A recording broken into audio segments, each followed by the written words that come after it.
memang sesuai dengan pemberitaan yang kita dengar bahwa akibat konflik Rusia dan Ukraina itu menyebabkan kelangkaan energi di benua biru atau di benua Eropa. Nah, sehingga beberapa negara itu kembali lagi menggunakan PLTU batubara untuk bisa menjamin suplai listriknya kepada warganya. Nah, memang beberapa negara itu sudah melakukan pendekatan kepada Indonesia untuk mendapatkan batubara dari Indonesia. Nah, namun dari sisi pengusaha ini merupakan hal yang cukup menarik. Nah, sehingga banyak perusahaan yang ingin meningkatkan produksinya sehingga bisa mendapatkan gain yang lebih bagus dari pembeli atau dari peminat batubara di negara Eropa. Namun secara teknis ada beberapa hal yang harus kita perhatikan. Yang pertama adalah bahwa saat ini juga terjadi kelangkaan suplai alat-alat berat yang memang dibutuhkan untuk peningkatan produksi.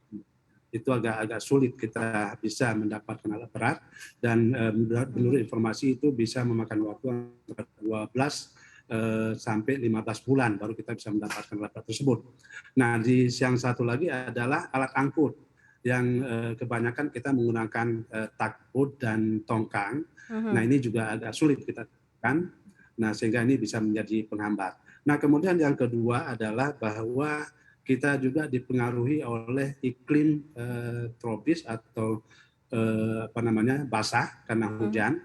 Nah, sehingga ini bisa menyebabkan juga terjadinya penurunan produksi batubara. Yang lain adalah kita tahu bahwa Eropa itu memiliki gap kualitas batubara dengan kita, di mana mereka untuk PLTU-nya itu menggunakan kalori yang lebih tinggi, yaitu antara 5.500 sampai 6.000 nar ya secara kalori.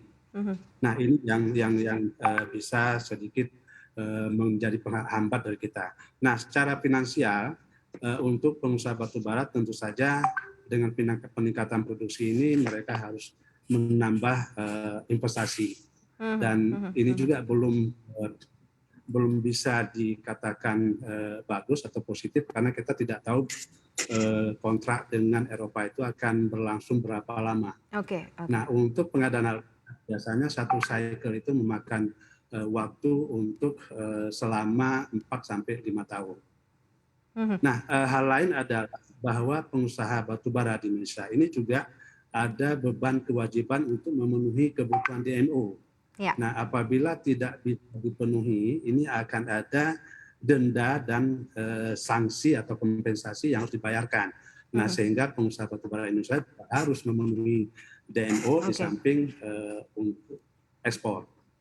Baik, Pak Rizal, Anda menot beberapa poin begitu yang sebenarnya ada PR yang cukup besar begitu ya untuk bisa memasok ketersediaan batubara bagi negara-negara di Eropa. Tadi terkait mengenai kelangkaan alat berat, kemudian alat angkut, kemudian juga ada mengenai royalti atau mungkin DMO yang harus dipenuhi terlebih dahulu. Kemudian saya ingin tanyakan lagi kepada Pak Rizal, tapi kalau dilihat dari sisi possibility-nya seperti apa? Dari sisi produksi yang kita miliki sekarang untuk bisa kemudian memperbesar ekspor tersebut ke beberapa negara itu menambah porsinya, ataukah seperti apa nih?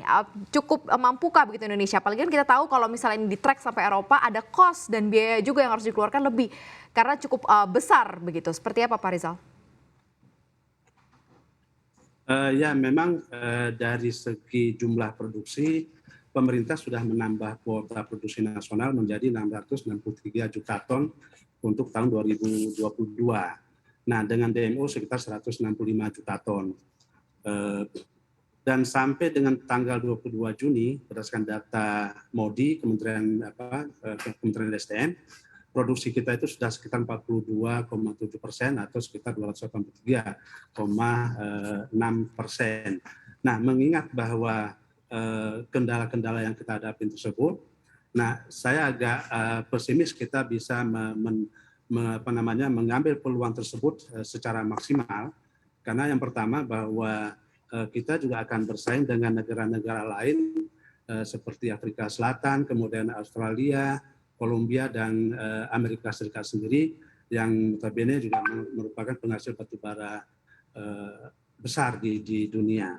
Namun hal ini bisa disikapi oleh para pengusaha itu dengan melakukan efisiensi yang lebih bagus dalam hal operasional dan juga